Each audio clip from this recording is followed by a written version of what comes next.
City Ravi ಒಬ್ಬ ಬಚ್ಚ. ಅವನಿಗೆ ಸದನದ ನಿಯಮ ಗೊತ್ತಿಲ್ಲ, ಯಾವ ಶಬ್ದ ಬಳಕೆ ಮಾಡಬೇಕು ಅಂತಾನೆ ಗೊತ್ತಿಲ್ಲ ಸಿಟಿ ರವಿಗೆ. ಸಿಟಿ ರವಿ ವಿರುದ್ಧ ವಿಜಯಾನಂದ ಕಾಶಪ್ಪನವರ್ ಕಿಡಿಕಾರಿದ್ದಾರೆ. ವಿಜಯಪುರದಲ್ಲೊಂದು ಕೋಣ ಅಲ್ಲಲ್ಲ ಗೊಡ್ಡೆಮ್ಮೆ ಇದೆ. ಶಾಸಕ ಯತ್ನಾಳ್ ಹೆಸರು ಹೇಳದೆ ಕಾಶಪ್ಪನವರ್ ವಾಗ್ದಾಳಿ ಮಾಡಿದ್ದಾರೆ. ಏನ್ ಹೇಳಿದ್ದಾರೆ ಹಾಗಾದ್ರೆ ವಿಜಯಾನಂದ ಕಾಶಪ್ಪನವರ್? ನೋಡೋಣ ಬನ್ನಿ. ನೀವು ಮಾತಿದ್ದರೆ ಅವರಿಗೆ ಏನು ಒಂದು ಅತ್ಯಂತ ಕೀಳ ಶಬ್ದಗಳನ್ನು ಇವತ್ತು ಅಲ್ಲಿರುವಂಥ ಹಲವಾರು ನಾಯಕರ ಬಗ್ಗೆ ನೋಡಿದ್ದೀವಿ. ನಾನು ಹೆಸರುಗೊಂಡು ಹೇಳಕ್ಕೆ ಹೋಗೋದಿಲ್ಲ. ಇಲ್ಲೊಂದು ಬಿಜಾಪುರದ ಒಂದು ಕ್ವಾನ ಐತಿ, ಎಮ್ಮಿ, ಒಡ್ಡೆಮ್ಮಿ, ಈ ರೀತಿ ಇವೆಲ್ಲ ಸಂಸ್ಕೃತಿನೇ ಇಲ್ಲ. ಇವರಿಗೆ ಸಂಸ್ಕಾರ ಇಲ್ಲ, ಸಂಸ್ಕೃತಿನೇ ಇಲ್ಲ. ಆ ಭಾರತೀಯ ಜನತಾ ಪಕ್ಷದಲ್ಲಿ ಯಾರಿಗೂ ಕೂಡ ಇಲ್ಲ. ಅವ್ರು ದೊಡ್ಡ ದೊಡ್ಡ ನಾಯಕರು ಹಿಡ್ಕೊಂಡೇ ಇಲ್ಲ. ಇನ್ನು ಇವರಿನ ಬಚ್ಚಾಗಳು ಸಿಟಿ ರವಿ ಅಂತವರು, ಅವರು ಒಂದು ಸದನದಲ್ಲಿ ಇದ್ದೀವಿ, ಸದನದಲ್ಲಿ ಯಾವ ರೀತಿ ಮಾತಾಡಬೇಕು, ಯಾವ ಶಬ್ದವನ್ನು ಬಳಕೆ ಮಾಡಬೇಕು, ಯಾವುದು ಆ ಸದನದಲ್ಲಿ ಮಾತಾಡಬಾರ್ದು ಅನ್ನೋದು ನಮಗೆ ಗೈಡ್ಲೈನ್ಸ್ ಇದೆ. ಪ್ರತಿಯೊಬ್ಬ ಶಾಸಕರ ನಾವು ಮಂತ್ರಿ ಆದಂಥವ ಈ ರೀತಿ ಒಬ್ಬ ಹೆಣ್ಣುಮಗಳ ಮೇಲೆ ಅಸಹ್ಯವಾಗಿ ಅಶಬ್ದದಿಂದ ಇವತ್ತು ಮಾತಾಡಿದ್ರು ನಾನು ಖಂಡಿಸ್ತೇನೆ. ಇನ್ನೇನು ಕೆಲವೇ ಹೊತ್ತಿನಲ್ಲಿ ಸಿಟಿ ರವಿ ಅವರನ್ನ ಬೆಂಗಳೂರಿನ ಜನಪ್ರತಿನಿಧಿಗಳ ಕೋರ್ಟ್ ಮುಂದೆ ಹಾಜರುಪಡಿಸ್ತಾರೆ. ಈಗ ಇನ್ನಷ್ಟು ಮಾಹಿತಿಯೊಂದಿಗೆ ನಮ್ಮ ಪ್ರತಿನಿಧಿ ಧ್ರುವರಾಜ್ ನೇರ ಸಂಪರ್ಕದಲ್ಲೇ ಜಾಯ್ನ್ ಆಗಿದ್ದಾರೆ. ಧ್ರುವರಾಜ್, ಎಷ್ಟು ಗಂಟೆಗೆ ಕೋರ್ಟ್ ಕಲಾಪ ಆರಂಭ ಆಗತ್ತೆ? ಸಿಟಿ ರವಿ ಅವರಿಗೆ ಏನಾದರೂ ಇವತ್ತು ಬೇಲಾಗುವಂಥ ಸಾಧ್ಯತೆಗಳಿದೆಯಾ? ಪ್ರೊಸೀಡಿಂಗ್ಸ್ ಎಷ್ಟೊತ್ತಿಗೆ ಆರಂಭ ಆಗುತ್ತೆ? ಯಾರ್ಯಾರು ಬಂದಿದ್ದಾರೆ? ಈಗ ಹೆಚ್ಚಿನ ವಿವರ ಏನಿದೆ ತಮ್ಮ ಹತ್ರ ಧ್ರುವ?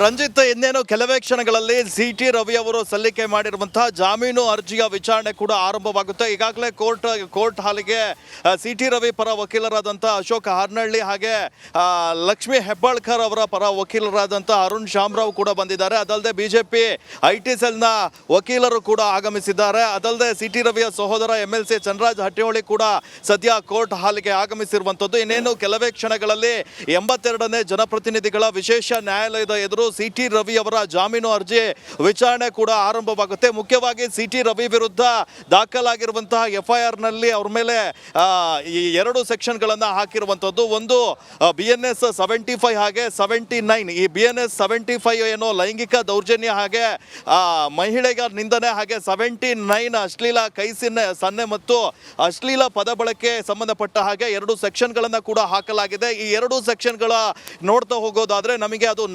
ನಾನೆಬಲ್ ಒಂದು ಅಫೆನ್ಸ್, ನಾನ್ ಬೇಲೆಬಲ್ ಅಫೆನ್ಸ್ ಆಗಿರುವಂಥದ್ದು. ಹೀಗಾಗಿ ಜಾಮೀನು ಸಿಗೋದು ಕಷ್ಟ ಅಂತ ಕೂಡ ಹೇಳಲಾಗ್ತಾ ಇದೆ. ಆದ್ರೆ ಧ್ರುವರಾಜ್, ಕಂಟಿನ್ಯೂ. ಈಗ ಎಷ್ಟು ಗಂಟೆಗೆ ತಲುಪಬಹುದು, ಮತ್ತೆ ಏನು ಪಾಸಿಬಿಲಿಟೀಸ್ ಇದೆ ಇವತ್ತು? ಏನಾದರೂ ಜಾಮೀನಾಗುವಂಥ ಸಾಧ್ಯತೆಗಳಿದಾವ? ಹೇಗೆ, ಏನು ಹೇಳ್ತಾರೆ ವಕೀಲರು?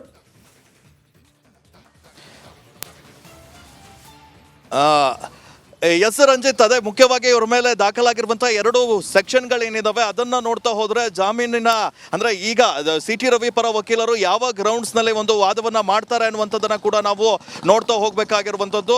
ಸಿಟಿ ರವಿ ಪರವಾಗಿ ಇರುವಂತಹ ವಕೀಲರು ಅಶೋಕ್ ಹಾರ್ನಳ್ಳಿ ಸಾಕಷ್ಟು ಒಂದು ಎಕ್ಸ್ಪೀರಿಯನ್ಸ್ ಕೂಡ ಇದೆ. ಹೀಗಾಗಿ ಅವರು ಯಾವ ಆಧಾರದಲ್ಲಿ ಸಿಟಿ ರವಿ ಅವರಿಗೆ ಜಾಮೀನನ್ನ ನೀಡಬೇಕು ಅನ್ನುವಂಥದ್ದನ್ನ ನ್ಯಾಯಾಧೀಶರ ಮುಂದೆ ಒಂದು ತಮ್ಮ ವಾದವನ್ನ ಮಾಡಲಿದ್ದಾರೆ. ಅದಕ್ಕೆ ಪ್ರತಿಯಾಗಿ ಲಕ್ಷ್ಮೀ ಹೆಬ್ಬಾಳ್ಕರ್ ಪರವಾಗಿ ಕೂಡ ಅರುಣ್ ಶಾಮರಾವ್ ಅವರು ಕೂಡ ಕೋರ್ಟ್ ಹಾಲ್ನಲ್ಲಿದ್ದಾರೆ. ಅವರು ಕೂಡ ಯಾವ ಒಂದು ಆಧಾರದಲ್ಲಿ ಅಂದ್ರೆ ಯಾಕೆ ಇವರಿಗೆ ಬೇಲ್ ಕೊಡಬಾರ್ದು ಎನ್ನುವಂಥದ್ದನ್ನ ಕೂಡ ಒಂದು ತಮ್ಮ ವಾದವನ್ನ ಮಾಡ್ತಾರೆ. ಆದ್ರೆ ಮುಖ್ಯವಾಗಿ ಇವತ್ತೇನಾದ್ರೂ ಸಿಟಿ ರವಿ ಅವರಿಗೆ ಜಾಮೀನು ಸಿಕ್ಕಿಲ್ಲ ಅಂತ ಹೇಳಿದ್ರೆ ಇನ್ನು ಸೋಮವಾರದವರೆಗೂ ಕಾಯ್ಬೇಕಾಗಿರುವಂಥದ್ದು. ಮುಖ್ಯ ಕಾರಣ ನಾಳೆ ಹಾಗೆ ನಾಡಿದ್ದು ಕೋರ್ಟ್ಗೆ ರಜೆ ಇರುತ್ತೆ.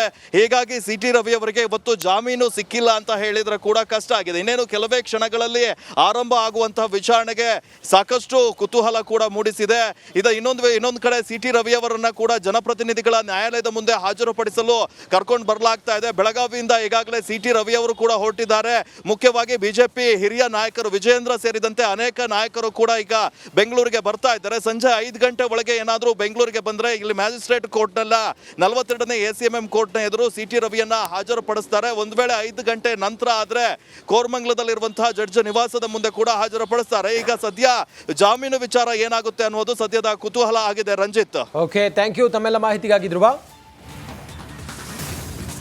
ಯಾವುದೇ ಕಾರಣಕ್ಕೂ ಕೂಡ ವಾಹನಗಳನ್ನು ತಡೆಯಬೇಡಿ, ಹಿಂಬಾಲಿಸ್ಕೊಂಡು ಬನ್ನಿ ಅಂತೇಳಿ ಬಿಜೆಪಿ ರಾಜ್ಯಾಧ್ಯಕ್ಷ BY ವಿಜಯೇಂದ್ರ ಹೇಳಿದ್ದಾರೆ. ಬಿಜೆಪಿ ಕಾರ್ಯಕರ್ತರಿಗೆ ಮುಖಂಡರು ಮನವಿ ಮಾಡಿದ್ದಾರೆ.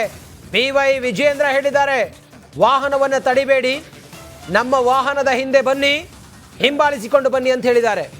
CT ರವಿಯವರ ವಾಹನವನ್ನು ತಡೆಯಬೇಡಿ ಅಂತೇಳಿ ಮನವಿ ಮಾಡಿದ್ದಾರೆ.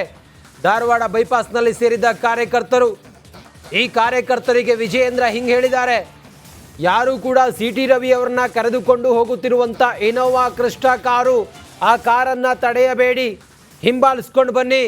ಅಶೋಕ್ ಅವರಿದ್ದಾರೆ, ಬೆಲ್ಲದಿದ್ದಾರೆ, ಅವರೆಲ್ಲರೂ ಕೂಡ ಮನವಿ ಮಾಡಿದ್ದಾರೆ. ಹಿಂದೆ ವಾಹನಗಳು ಬರ್ತಾ ಇವೆ, ಅದರಲ್ಲಿ ಹತ್ತಬಹುದು ಅಂತೇಳಿ ಹೇಳಿದ್ದಾರೆ ವಿಜಯೇಂದ್ರ.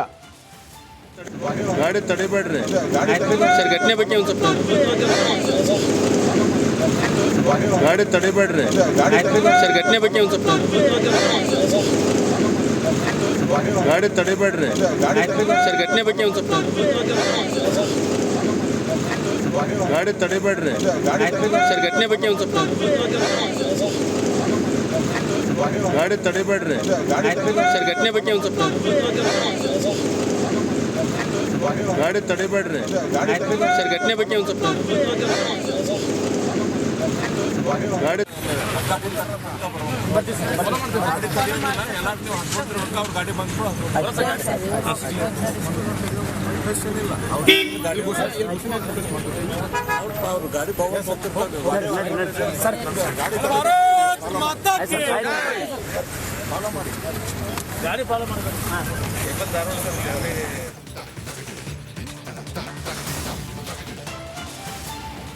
ವಿಜಯೇಂದ್ರ ಹೇಳಿದ್ರು ಕೂಡ ಕಾರನ್ನ ತಡೆದಿದ್ದಾರೆ ಕಾರ್ಯಕರ್ತರು. CT ರವಿ ವಾಹನವನ್ನ ತಡೆದಿದ್ದಾರೆ ಬಿಜೆಪಿ ಕಾರ್ಯಕರ್ತರು. ವಾಹನವನ್ನ ತಡೆದು ನಿಲ್ಲಿಸಿದ್ದಾರೆ ಕಾರ್ಯಕರ್ತರು. ವಾಹನ ತಡೆದು ಬಿಜೆಪಿಯ ಕಾರ್ಯಕರ್ತರು ಆಕ್ರೋಶವನ್ನ ಹೊರಹಾಕಿದ್ದಾರೆ. CT ರವಿ ಅವರು ಬರ್ತಾ ಇದ್ದಂತ ವಾಹನ ಬಿಜೆಪಿ ಕಾರ್ಯಕರ್ತರನ್ನ ಪೊಲೀಸರು ತಳ್ಳಿದ್ದಾರೆ. ಬಿಜೆಪಿ ಕಾರ್ಯಕರ್ತರನ್ನ ತಳ್ಳಿದ್ದಾರೆ. ವಾಹನಕ್ಕೆ ದಾರಿ ಮಾಡಿಕೊಟ್ಟಿದ್ದಾರೆ ಪೊಲೀಸರು. ವಿಜಯೇಂದ್ರ ಹೇಳಿದ್ರು ಕೂಡ CT ರವಿ ಬರ್ತಾ ಇದ್ದಂತ ಇನೋವಾ ಕಾರನ್ನ ತಡೆದಿದ್ದಾರೆ ಬಿಜೆಪಿ ಕಾರ್ಯಕರ್ತರು. ಇದೇ ದೃಶ್ಯವನ್ನ ಗಮನಿಸ್ತಾ ಇದ್ದೀರಲ್ಲ, CT ರವಿ ಇದೇ ಕಾರ್ನಲ್ಲಿದ್ದಾರೆ, ಇನೋವಾ ಕಾರ್ನಲ್ಲಿದ್ದಾರೆ. CT ರವಿ ಇದೇ ಇನೋವಾ ಕಾರ್ನಲ್ಲಿ CT ರವಿ ಇದ್ದಾರೆ. CT ರವಿ ಈ ಕಾರ್ನಲ್ಲಿದ್ರೆ ಅವರನ್ನ ತಡೆದಿದ್ದಾರೆ. ಆ ಬರ್ತಾ ಇದ್ದಂಥ ವಾಹನ ಇದೆಯಲ್ಲ, ಅದನ್ನ ಅಲ್ಲಿದ್ದಂಥ ಬಿಜೆಪಿಯ ಕಾರ್ಯಕರ್ತರು ತಡೆದಿದ್ದಾರೆ. ತಡೆದು ಆಕ್ರೋಶವನ್ನ ಹೊರಹಾಕಿದ್ದಾರೆ. CT ರವಿ ಅವರನ್ನ ಬಂಧನ ಮಾಡಿರೋದು ಇದು ಸರಿಯಲ್ಲ. ಇದು ಬಿಜೆಪಿ ನಾಯಕರನ್ನ ಟಾರ್ಗೆಟ್ ಮಾಡಿದೆ ಕಾಂಗ್ರೆಸ್ ಸರ್ಕಾರ. ಹಾಗಾಗಿ ಇದು ಷಡ್ಯಂತ್ರ ಇದು ಅಂತೇಳಿ ಎಲ್ಲ ಬಿಜೆಪಿಯ ಕಾರ್ಯಕರ್ತರು CT ರವಿ ಬರ್ತಾ ಇದ್ದಂಥ ಕಾರನ್ನ ತಡೆದಾಗ